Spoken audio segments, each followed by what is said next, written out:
Welcome to the Environmental Transformation Podcast, listeners. Today's guests are Jennifer Mrzlack and Michaela Bell, and they both work for PSG Energy Group. And we're going to talk about solar energy and how solar is being introduced into the energy grid and all those good those good things there, how that works. So before we get in, I want to get a little bit of some background for you guys on who is PSG? And Jennifer, maybe you can give us a little idea of, a little bit about yourself and PSG Energy Group. Sure. Sounds good. Thank you, Sean. We appreciate you having myself and Michaela on today. And we look forward to the discussion. Yeah. All right. So I'm Jennifer Mrzlack. I grew up in the Midwest, in Illinois. Indiana is really a second home for me. I went to Rose-Hulman, then was all over the place. Most recently, 10 years in Pittsburgh, and really doing everything. Did engineering. I say I'm a retired engineer, not so much always. Went to business school in Pittsburgh, worked in a number of different fields, but I always had an interest and passion around energy and had an opportunity to come back to Indiana and be in renewables. So I made that switch in 2017. And PSG Energy Group is a part of the Envelop Group portfolio. So we're headquartered in downtown Indianapolis. We are growing throughout the country. So our parent company has locations in Ohio, Florida, and North Carolina as well. Okay. But what makes it unique for PSG is we focus, and you'll hear that as it comes through probably in the discussion, we focus on site renewables. And the biggest thing there is understanding the facility and its consumptions. And so with our sister companies that are HVAC efficiency, building controls and automation, and building technology, we have the option of really being a partner to the client and coming in and pushing down consumption, finding any opportunities there to reduce your consumption, and then look at offsetting your consumption. Gotcha. So talk a little bit about Michaela, what your role at PSG and how you're involved. Yeah. So my name's Michaela Bell. I have always been interested in physics and solar energy and battery technology, and I actually went to school for those topics. So I've got a degree in physics and went on to mechanical engineering, and PSG was a great fit for me. So I joined the PSG team as a design engineer, and my roles kind of morphed into overseeing the construction aspects of the projects too. Right. So I do a little bit of everything at PSG, and I've been with the company for about 3 years, and continue to love solar energy. Oh, that's good. Well, solar seems to be one of those renewables that is a renewable that can really help offset, the big climate change concerns I think we have as a society. And, I think understanding how solar fits in to the equation and where it can fit in and really help reduce, fossil fuel consumption is kind of key here. And one of the reasons I wanted to do the interview with Jennifer and the PSG group was I wanted to learn more about, solar and how does that really fit into, the whole equations of can solar really be, kind of like that silver bullet to help us, get off of fossil fuels and stop using them and be sustainable that way. And so I guess before we jump into, some of the questions we have around, does it make sense and things like that, but maybe we should talk a little bit about, do a little remedial education here. Let's talk to the listeners and just give them the background of like, how does solar really work? Because not everyone probably understands the ins and outs of it.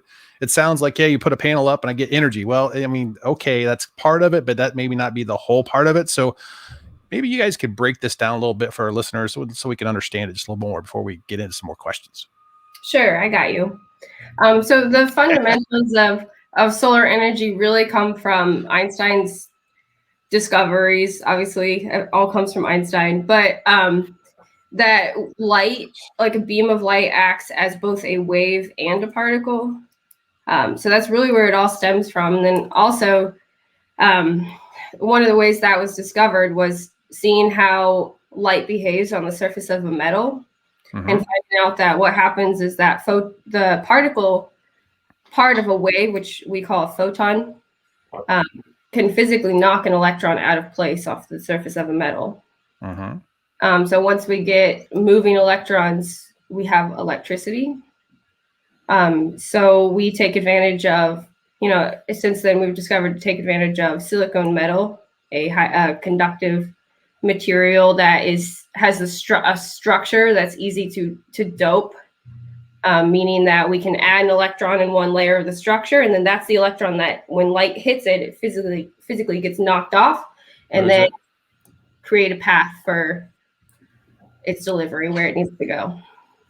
And so these solar panels have like a collection system of some way, or a conductive system some way, so that when the rays hit it, it's able to, direct that current somewhere. Yeah, exactly. So there's a path there's a circuitry involved in a solar panel, and there's a path to a delivery point. Exactly. And so you string along these panels together, right? In sort of a series, one after another, and then the power gets, kind of directed to what, some sort of a collection system or some transformer or something. Well, first we go to an inverter because our energy from the sun is in direct current. Okay. And most source energy that we need to be supplying in the United States is 3-phase alternating current. So we take our strings of solar panels to an inverter where it gets transformed into AC current. So that's the second big component of a solar field. And then other components would be whatever the racking system is, which is very versatile. Could be carports, could be roof mount, could be ground mount. And then third is wherever the interconnection point is. And sometimes there's miscellaneous equipment along the way, such as transformers. Okay. All right. So it's a little complex. I mean, it's not just straightforward. There's a lot of electrical grid type electricity things to consider. And, you probably need certified electricians and people like that to actually do this work. It's not like you could just do it yourself, right? Oh, yeah, that's the best idea. That's why people hire PSG Energy, right? Exactly. All right. Well, okay. So we got a little background on how this solar thing, works a little bit. I think that's good. Well, what are the biggest trends you guys are seeing in the solar industry right now? Yeah, Sean, I can talk to that. I think the first trend is something that's more obvious and just right at the surface is two driving factors. Well, every project comes to fruition if it makes sense money-wise, right? So even if you want to do right, it really has to pencil out still. So the biggest factors are the rising cost in utilities we're seeing here in Indiana and across the country, and then the reduced cost in the system cost. So, and now that there's some economy of scales to that, but overall the system costs have come down. If you look back the last 10, 15 years, the cost of the projects has come down. So that right there makes more projects feasible, gets people thinking beyond the environmental and sustainable side of it into operating cost savings. And I'd say, second to that, I don't even know if you'd say second, but what you see is more outside pressure. So you're going to see consumer driven, right? People, putting their money behind what they believe in. You're going to see the new generations for sure. And you almost see it, I hate to say this because I probably fall in the middle, but you almost see it in like bookend generations. So there's the older generations that are, preparing of like, what am I leaving the world as and what do I want to do? And then there's the younger generations that see what's ahead of them and want to make the change. And then for better or for worse, there's going to be like political pressure, right? So policy changes will be pushing real hard on it. I've noticed a big trend. I mean, just in the consumer approach to why people want it, I think that more and more people will start to demand, alternative renewables in the commodities or the things they're purchasing. I think that's going to be a I think huge so. driving force. I think so too. I mean, we glossed over my career because it is pretty varied and it could take the hour probably. But I did in the like 2007 to 9, worked on some full time and some while I was getting my MBA of a company, Insight Rising. We really developed sustainability reports. So that was in the early days.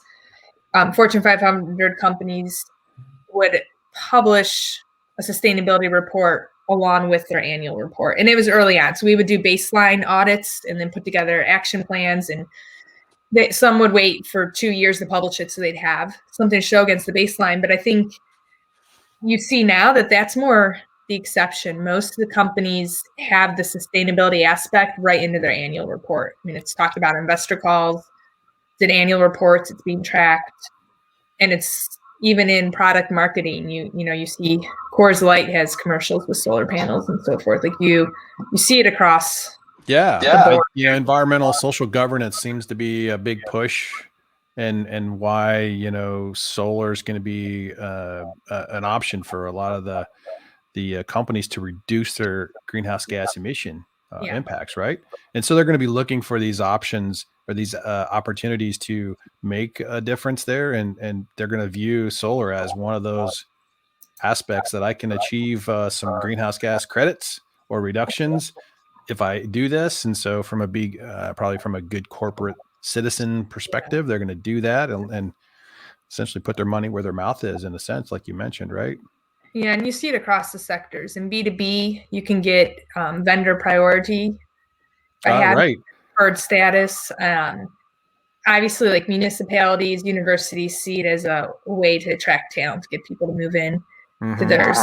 I do think, I don't know, we should hit at some point, and you alluded to it earlier, solar is going to be one piece of the puzzle. It's not the full solution, right? But, where we find with our on-site solar, we realize, one, it's most C&I, you're not going to cover 100% offset with putting solar on site. You're going to get limited by utility capacity, like maximums you could have with the partnering utility, and or just your real estate. You're going to run a rooftop or ground mount capacity.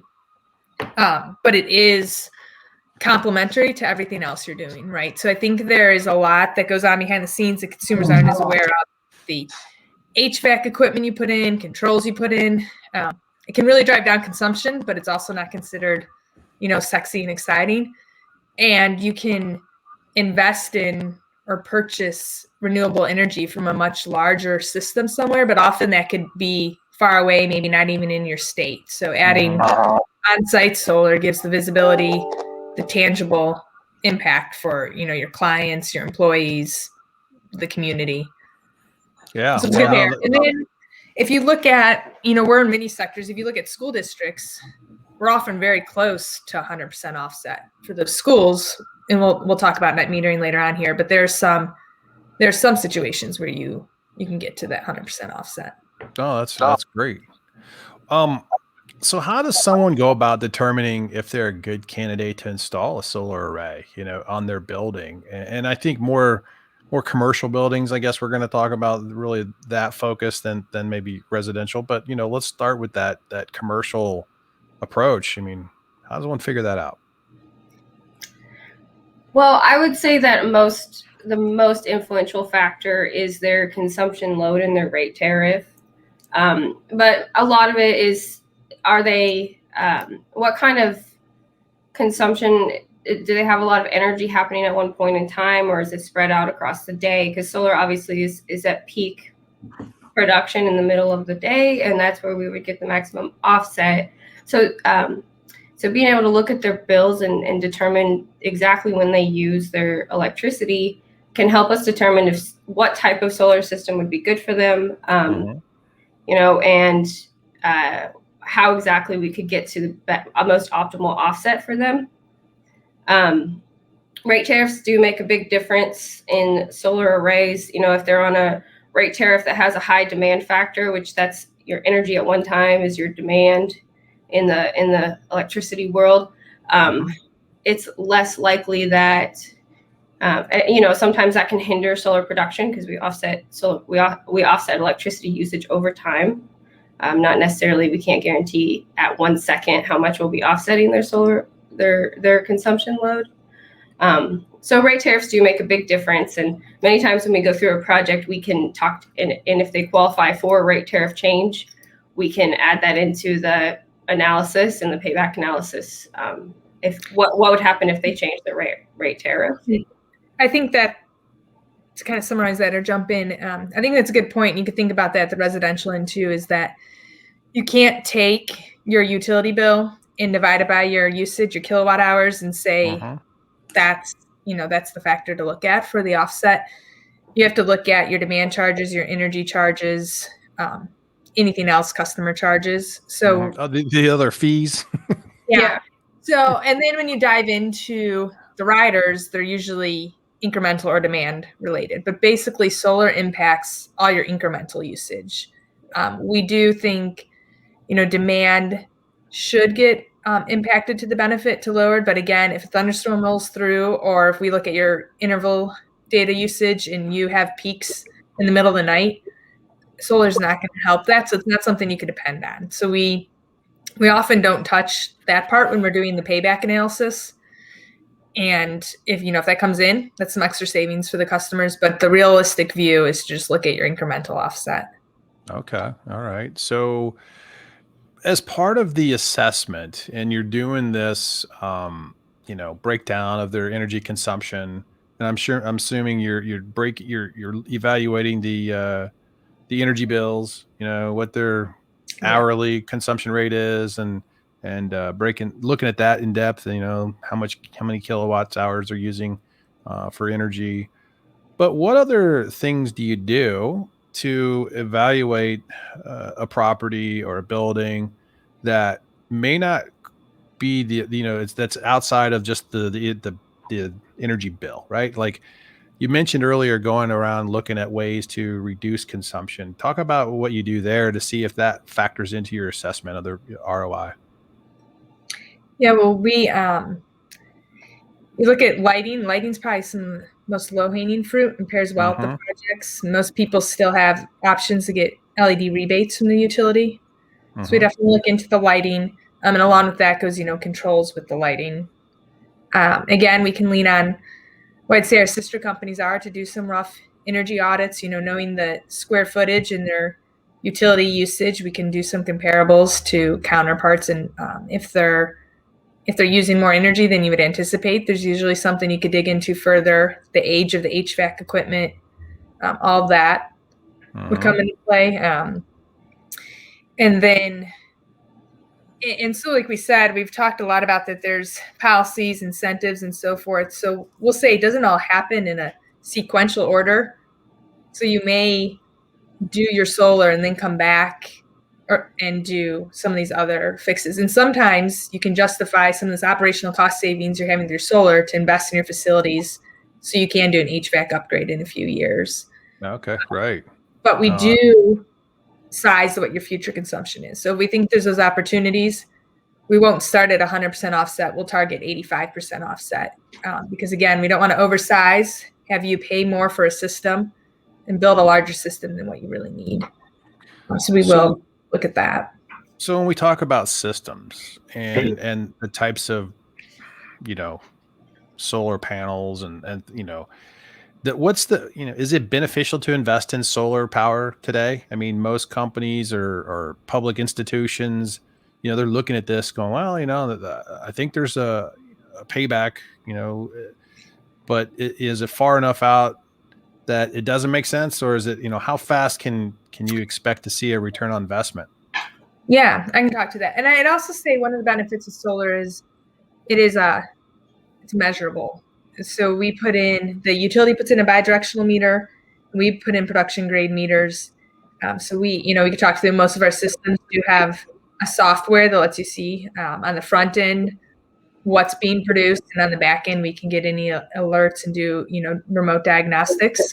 But it is measurable, so you're going to be able to track it. And what helps with that too is we have historical projects to look at and proven track records, not only PSG but across the industry, to show that the technology is working and with weather patterns and everything. But we are, there's opportunities where the payback can be earlier. You could get grants to go with it on the USDA library. There's a whole bunch of like that. It's like college scholarships. You could start digging around and get some grant money, which helps. But we're seeing a lot of commercial projects, 5 to 8 year time frame. The ones that fall in there make sense and are moving forward, maybe even to 10 years, right? If there's a big sustainability push, right? And it's, marketing and some other ways you could say. And then I would say in the public projects, schools and universities and municipalities that go forward, it's more a 10 to 15 year payback. Again, some will do it more, but the nice thing is those paybacks align with their vision. So, schools, municipalities, higher ed have long-term vision. They're like, we're going to be here in 20, 40 years. Yeah. They're not going anywhere. They're going to be around. They're institutions. They're they're around forever. So that's good to know. Yeah, commercial. I think we run into a lot. People want shorter. They want 2 to 3 year paybacks. Right. But you do have to weigh it with the incentives that are there now. So some people, some companies and organizations, if they've made pledges, or if they have the initiative, or being held to the standards internally by investors, they may typically not do a 5 year payback. But if they're in a situation where in a window, if they wait another 2 years, that payback jumps maybe to 10 years, they're going to act now. Well, right? With everyone now, pushing, hey, we're zero net carbon by 2030 or 2035. A lot of companies are putting a lot of goals out there they're going to achieve some major milestones. And, how are they going to do that? I mean, there's only a few ways you can really get there. I mean, obviously, you've got solar, you got probably wind, you've got, reducing energy consumption, you've got, a lot of different things as part of, the supply chain and everything else. So they're going to be looking for all these inputs, right? Right. And timing wise, I'd say now in the next few years, you're in this sweet spot that pricing has come down, but the federal tax credits still exist. Right. So, yeah. Well, that's kind of one of the incentives, right? Yeah. That's one of the incentives.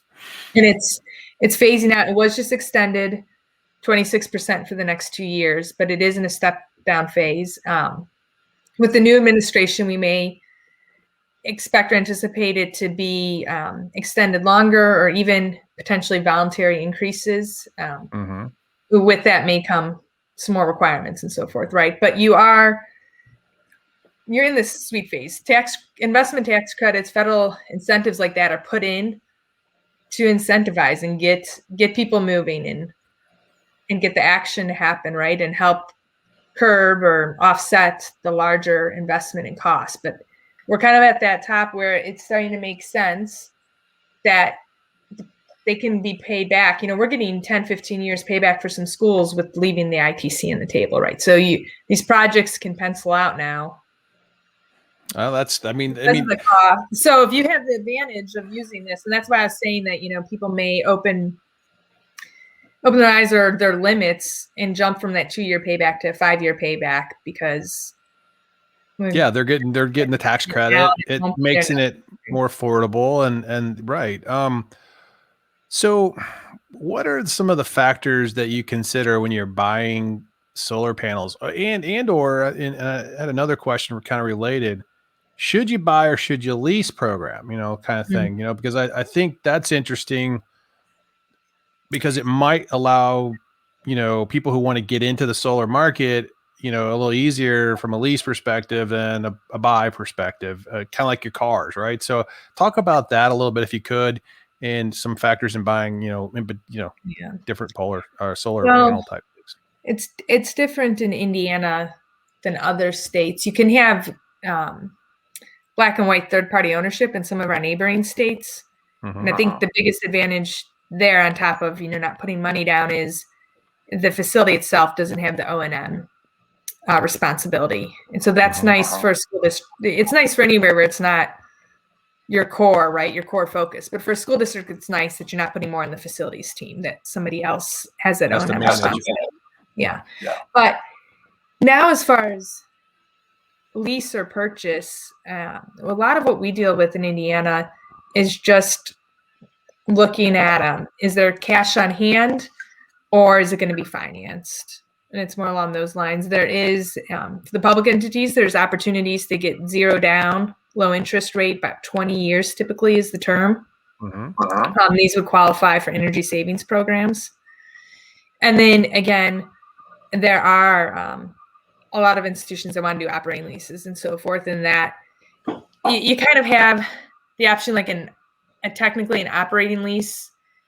If that's a banker investor coming in, they're going to take the ITC and the depreciation, and that gives you an opportunity to have less out-of-pocket costs.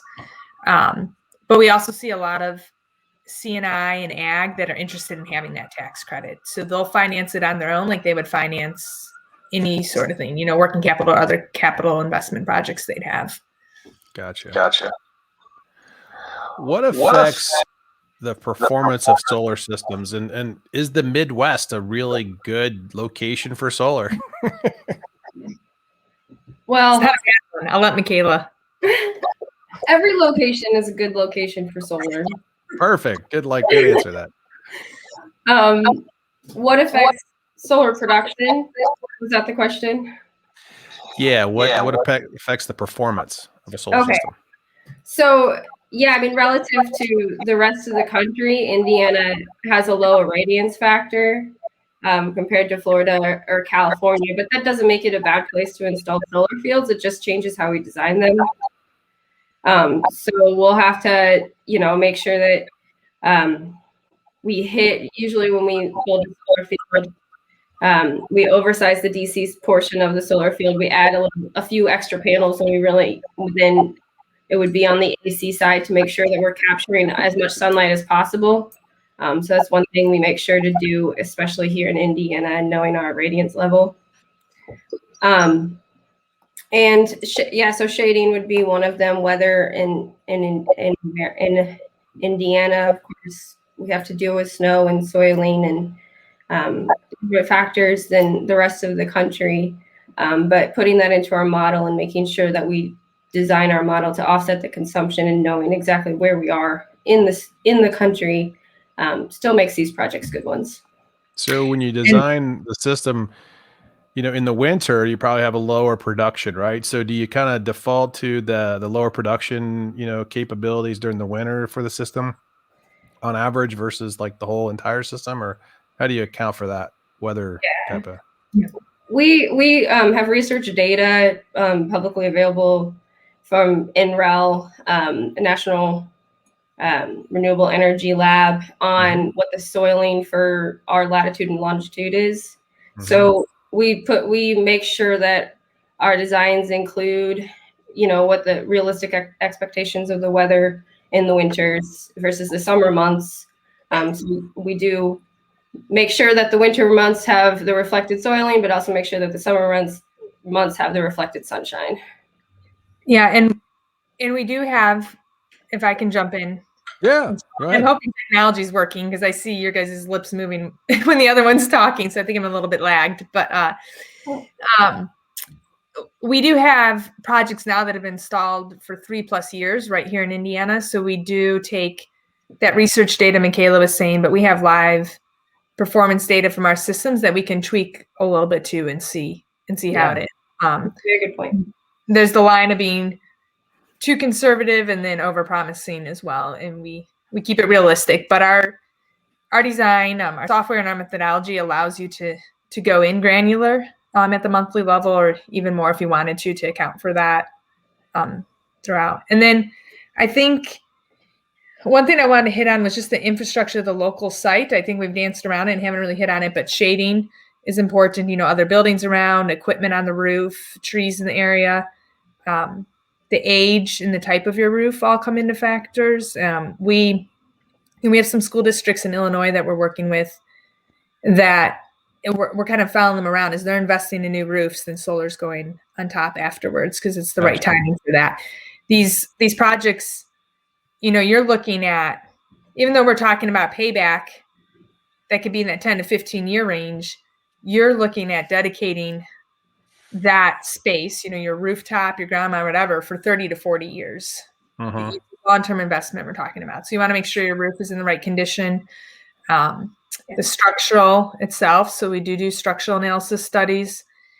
The electrical infrastructure, and then there's a lot of technicality to that part. And then at the ground mount, we do look at the subsurface conditions and everything as well, and floodplains and all that. So, Oh yeah, that makes sense. I mean, well, okay, so you're collecting the energy off of your solar array that you've got on your roofs that you've installed. How do you deliver the excess energy back to the grid? How does that work, and how do they get energy credit for that? Whoever's signed up for that, how's that work? I got this one. Okay. So our projects are grid tied. We tie into the customer side of the transformer. So we sometimes will install a breaker in their sub panel, and we'll be flooding their breaker with solar energy when it's present. But in the moments that there's less consumption at the facility than our production, our energy gets taken back through the utility transformer and gets put back up on the grid. Uh-huh. And the way that's measured is that whatever utility we're dealing with, if it's an investor-owned utility that we're dealing with, will usually come in and put a bidirectional meter on. All right. So it rotates one direction if it's consuming, and rotates the other if it's producing, and then that's how they get the credits transposed to their bills. So I've heard that, a lot of the utility infrastructure in our country has been really designed for a one-way delivery system, right? Which has been, the power is generated at the power station and it goes out to the consumers and their homes and their, buildings. And how is the systems or the structures that we currently have with the utility networks, are they really set up to accept a lot of renewable energies into the grid? No, that's a good point, Sean. And so we, because of where the incentives lie, we're spending most of our time with clients that are on an investor-owned utility. That's one of the large ones, the Duke, the NIPSCOs, IPL, et cetera. So most of their utility infrastructure can handle it. Now, each utility has its, each time you put an interconnection, and in Indiana, net metering and interconnection applications are one and the same, they will review it, right? So they know the exact location and they know their infrastructure. And sometimes it'll require a secondary or an infrastructure analysis. The net metering incentive in Indiana has a 1 megawatt cap, but some of the specific utilities will have more of like a step up the cap. Like they'll have one lower than a megawatt that will require an infrastructure study. That typically means that they will have to do some investment into their infrastructure in that area, and then the project has to carry that cost. So we do take that all into account. And so you can, we've had it go both ways. We've had it where the consumption at the site justifies going all the way to that 1 megawatt, and it can absorb that infrastructure investment on the utility. Or we have it where it's somewhere in between, and we decide to go underneath that where their limitations are and just, downsize the array. So I think that's something to do. And then the other portion is, part of it is they don't want you to become a utility yourself, but two, it is because of the infrastructure. You have that 1 megawatt cap, but the next thing you need to think about is 110% of your 12-month usage. So they don't want it to flood it, right? So if you're talking about, like we do municipality projects, we'll do multiple sites. If you're talking about a firehouse that maybe has a bunch of land behind it, you're still looking at doing a smaller system. You're not going to, you're talking about, 50 kilowatts to maybe 200 kilowatt system. You're not talking about a megawatt system. They're not going to let you build something that is X times the amount of usage you have. So you get that flexibility of up to 110% of your past 12 months. And if you're doing, the utilities will work with you if you're doing a big expansion. Right. Hey, I'm going to, add another, few warehouse buildings here, and I want to, size up, right? That you can go about that, and that's kind of the exception, not the norm, but they'll work with you on it. Otherwise, they're protecting themselves, because the thought is on sunny summer days, you're going to be overproducing. The nice thing, if they do have to have the infrastructure, but that's also, the middle of the summer, the middle of the day could be their highest cost of producing or acquiring energy. So it does actually help the utility at that point. But you're not constantly overproducing and sending it back. Michaela, you got any more to add to that part of the conversation? Oh no, I mean, I think she hit all the marks. But I with the Duke or with the investor-owned utility projects, we typically don't often have any issues working with their grid, and they are involved in the process from the very beginning of it, knowing exactly how much energy we could be supplying to the grid. So if you're a company who wants to get out there and do this, right? I mean, and you want to start a construction project, it sounds to me like, the existing buildings array, you got to time it with a new roof going on. Typically, it sounds like that's kind of like the ideal scenario, or at least one that's been recently put on that, that's going to have some life on it, right?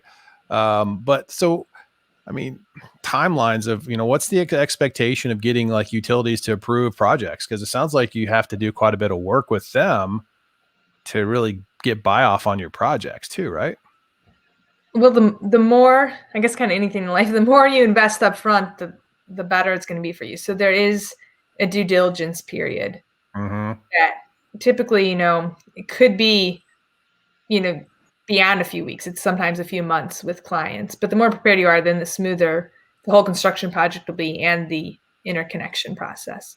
Sure. The utilities, I mean, they kind of rule and get to dictate the schedule somewhat. Yeah.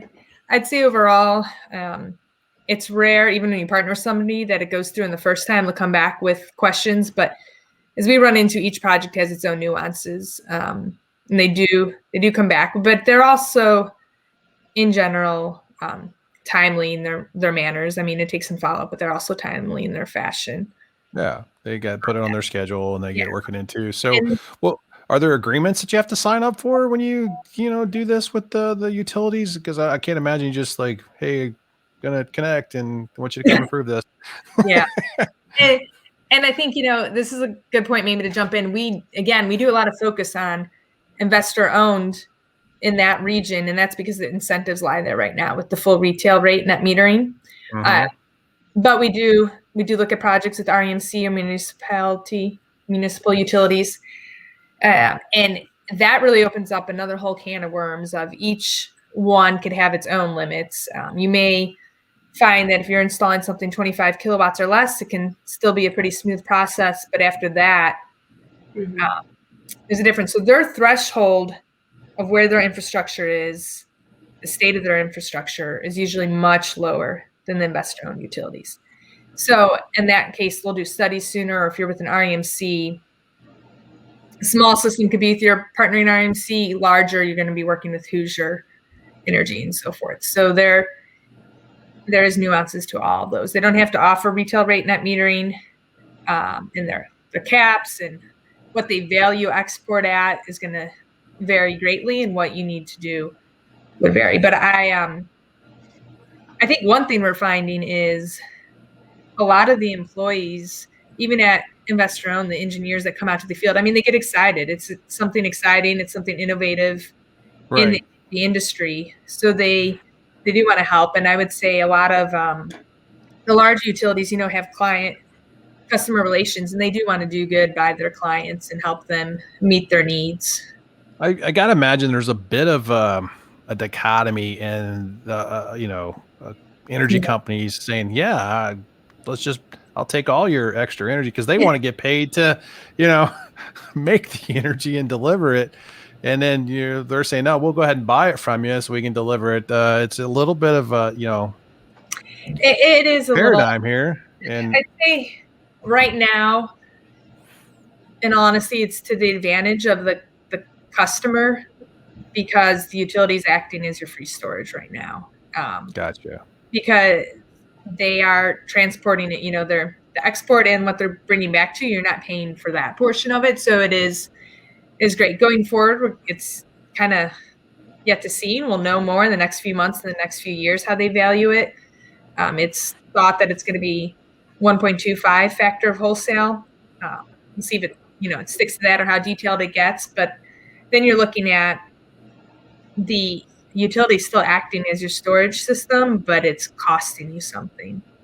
Yeah, and so that's a good point. And we haven't really talked about that, but in just thinking the concept of the utility being the storage of your excess energy that you're producing. So the other way to collect storage or, to do storage is what? Through batteries, right? And is that a feasible scenario with the type of commercial buildings that you would be designing, or would that be more appropriate for smaller systems? Well, I was going to say most of our projects are on the Uh-huh. grid tied projects, and we work with our manufacturers and our contacts who either have storage possibilities for humongous projects or residential projects, and not necessarily in between. And if those humongous projects, we wouldn't want to offer that to an in-between project because financially it's not going to make sense. Yeah, right. So I gotta that's imagine like big battery storage. That's probably a little more expensive, obviously, I would imagine, right? yeah. So it's emerging technology, and we're really interested in learning more about it and incorporating more about it. and talking about trends, I'd say that's an R&D trend, right? That solar, we're seeing incremental improvements in the efficiency of panels, but it's all fairly much like incremental at this point. They've made the leaps and bounds, and I think they sold the key components of the solar equipment. There's still going to be improvements, but you see a lot of the focus on the storage component and making that, price effective, because that is not just the solar, but to win to any renewable, that's clutch, right? Is if you can store it and continue to use it. So I think, again, for those that are getting in now and have the retail rate, and you have until July of 2022 to get your systems installed in Indiana, you get this window of time. You're going to have 10 years that you're going to get retail rate net metering, and that allows storage R&D to develop it to become more commercialized, more readily available, and you're not going to put your solar array, it's not going to become obsolete. So there would still need to be some electrical engineering and some construction work out there, right, to incorporate the storage, but you're not going to obsolete your array. It's going to add on to your array. So is it easy to upgrade, retrofit, enhance, existing systems that you may install now and say 5 years, 10 years from now, better designed panels come out or better interconnects or whatever. I mean, how easy is it going to be to make changes if you need to or want to, just because you can get more value out of it? Well, I think you bring up a good point, because there's, when we talk about trends, you can look and dive into all these different areas. But there's two things we are seeing with equipment replacement. If you're looking out, especially on the West Coast, systems that have been in 10 plus years, the wattage of the panels has drastically changed the same footprint, right? So, I mean, even systems we installed in 2018 have 300 watt panels, and now we're looking at 450 watt panels for our projects. But so if you think back, you got systems out there with like 200 watt panels. People are going in, keeping the same racking infrastructure and changing out the panels. Gotcha. I wouldn't anticipate us even considering that until maybe inverters need to be flipped over. So we do plan that inverters would be replaced once during that 30 to 40 year lifetime. So you could look at it then.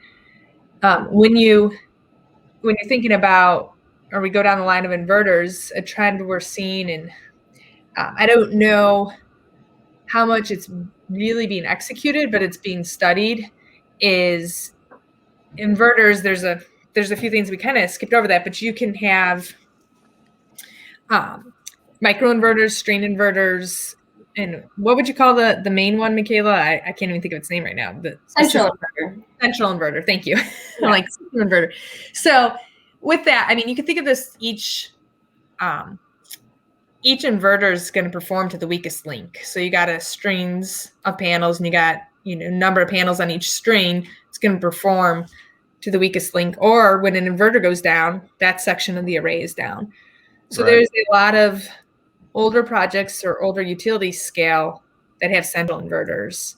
It was cost effective, or that's what existed, to have 250 kilowatt inverters. And now it's cost effective to have 50 or 36 kilowatt inverters. So you do see projects that are looking at, can we go away from the central inverter and split this up and go to the other inverters? And that just string, to the string. I mean, that helps everyday performance, but it really helps that if your inverter goes down, you're only losing a portion of your field and not the whole field. And then it helps, as you go through O&M, you don't have to shut down the whole field to do the preventative. Yeah. Well, okay, so let's talk about the panels real quick. I'm curious because I was doing some research on this topic, and I'm like, a general panel, like if it's like 325 kilowatts, and then you've got these now they're out there, they're like 450 or whatever. Like, what's the cost difference between these two types of panels? I mean, are they big cost, or is it, Well,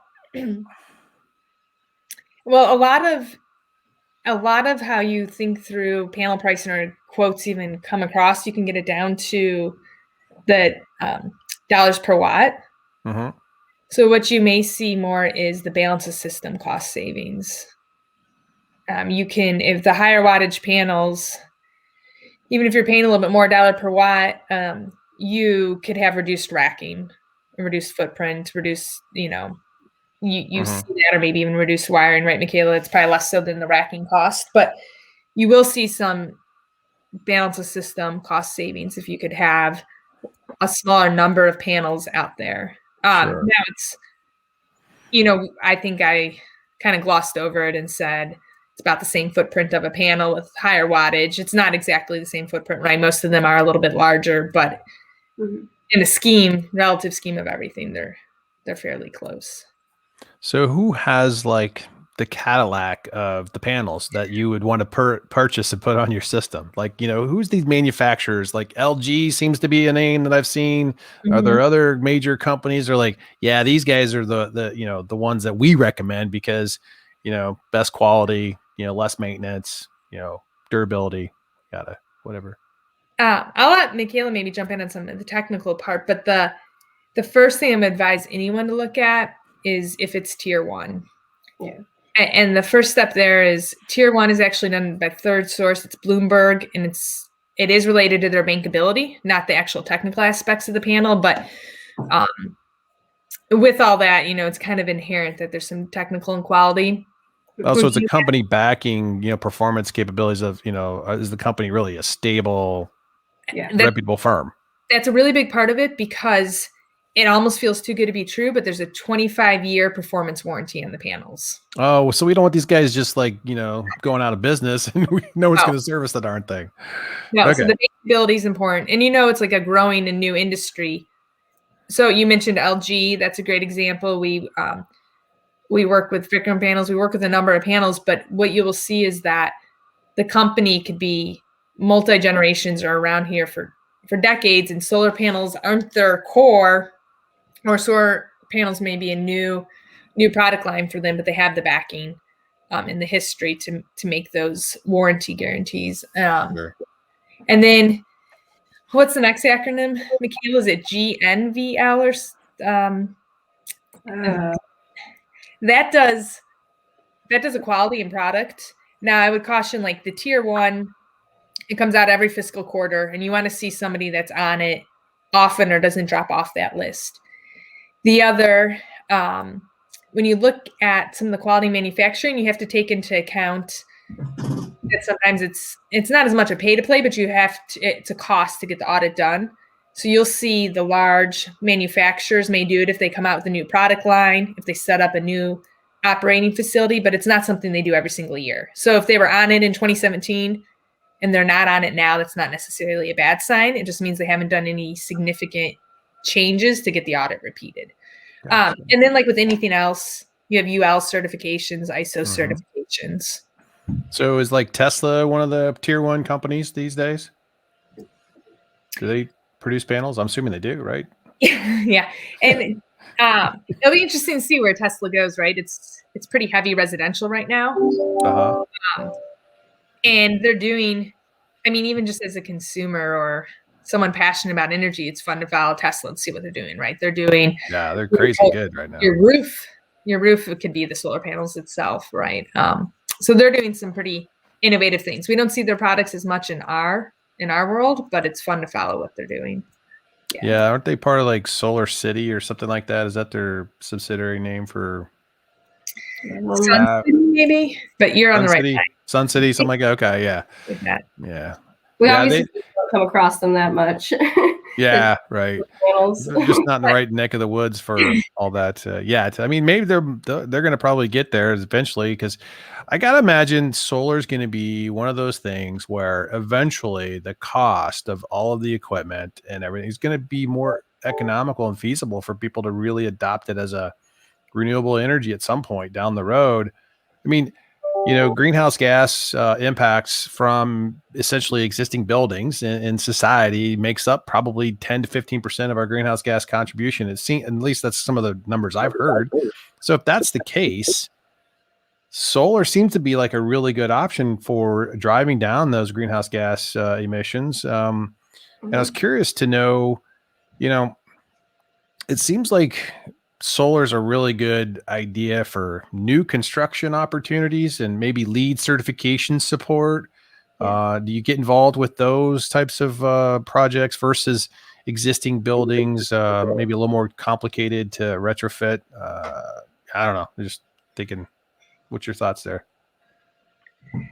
That's a good question. I'd say the bulk of our portfolio is actually retrofit. A lot of existing buildings. And again, economy of scale helps that. So if we have to upgrade any of the electrical infrastructure, it can be carried in the project, where it'd be harder at a small site or residential. You might run into that being the hurdle and cost prohibitive. And then for the new construction, exactly right. It's funny because you kind of hear in general, like LEED is so whatever, right? I don't know. It's no longer there, but we actually run into it quite a bit with architects and developers. And I think especially some universities really appreciate the LEED certified buildings still. So what we're noticing, if I get kind of that theme of trends, is that solar is starting to pop up more and more in alternates for new buildings. Definitely in the K through 12 and the higher ed space, that it will be an alternate in a new building. I mean, we hope to see it just right into the bid docs, but even an alternate's good. And it could come in right away where the pricing comes in, or we try to preach this, but it's a strong contender for if there's contingency dollars at the end, or if anything comes in under construction, which is rare, but it's a good thing to keep in mind. And some of our projects have come to fruition like that. So we did the health sciences building at Ball State University, and they had some contingency dollars, and it was a great move because it's innovative and then it provides cost savings. Sure. No, that's great. Well, we've learned a lot. LEED points. Not to jump ahead, but you get your LEED points, right? Did you work with Dan on that one? Dan Overby with the LEED points at Ball State by any chance? And not that specific project, but we're talking through a lot of opportunities where they want some LEED points, or sustainability is an initiative. Great.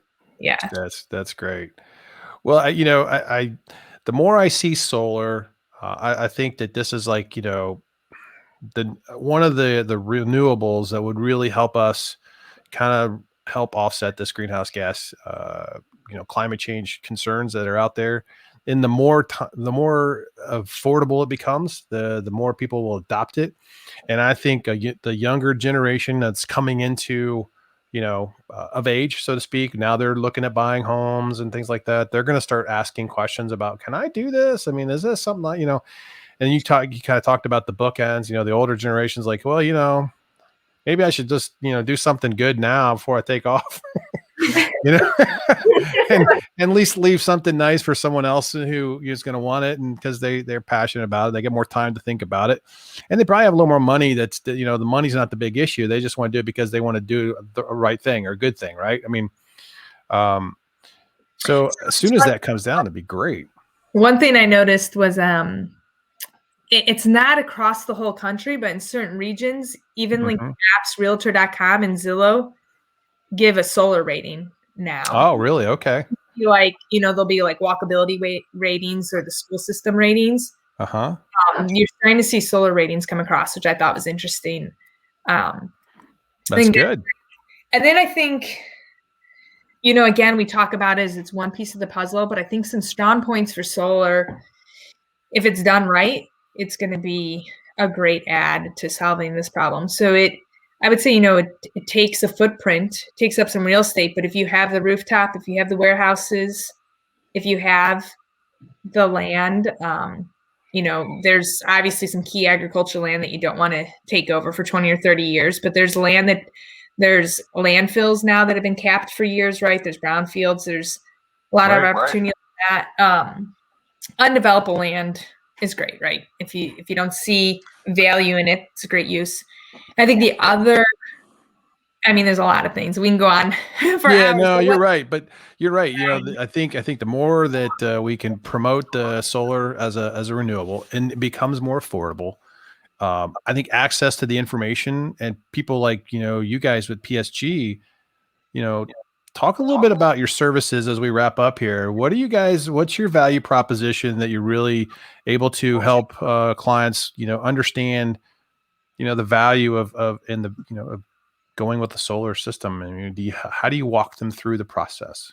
It sounds good. And I'm going to pause that for 1 second. I'll probably let Michaela walk through because she's early on, but the last thing I did want to say, solar part of the puzzle is at the utility level. So, right, all these renewables, once storage is there, then you can kind of control when the production and consumption and all that is used. But until then, you're going to influx the grid at different times. And one thing to keep in mind with solar, if you look at the production curves, it's often a time where energy is in high demand. So when you're talking about afternoons in the summer, it's a nice influx for the grid to have. So that part, the production curve lends itself well to support the demand of our overall utility grid. Are there concerns from those utilities of having too much, I guess you call it renewable penetration, I guess, into the system? Yeah, I think so. I think there always will be. And I think that's why it's got to be scaled up right and partnered with batteries. Gotcha. I think realistically, where we're at in the Midwest, we haven't hit that point of concern yet, right? It's just a drop in the water, the amount of renewables we have compared to the consumption in the grid. But I'll let Michaela go back to your original question. I'll jump in if we need to, but this is a plug for my team or for kind of across the country, but the due diligence and the amount of time we spend. Yeah, I would say that our benefit is how much upfront time we spend and how much we care about getting it right. We mentioned here a few things like the physical space that's available, the versatility of the racking, the right panels for the job, the right inverter for the job, and making sure we look into the construction permits needed ahead of time. We want to make sure our projects don't have any surprises. So I think our big value is how much due diligence we spend up front in the project. So do you help them understand their credits and their rebate aspect of the purchase? Because to me, that's going to be a big decision point. Okay, I can understand the engineering design is great, but how much can I actually help the investment part here? So do you walk them through that stage too? Oh yeah, we do a whole analysis of the benefits for that specific project, the credits that they'll receive based on our design, and how it plays into the payback and the return of the investment. Oh, that's great. And Sean, we really become a partner with the client ongoing. So we spend, specifically, I have a whole team, specifically Michaela and I spend a lot of time with school boards, and you walk them through even how your utility bill looks pre and post solar.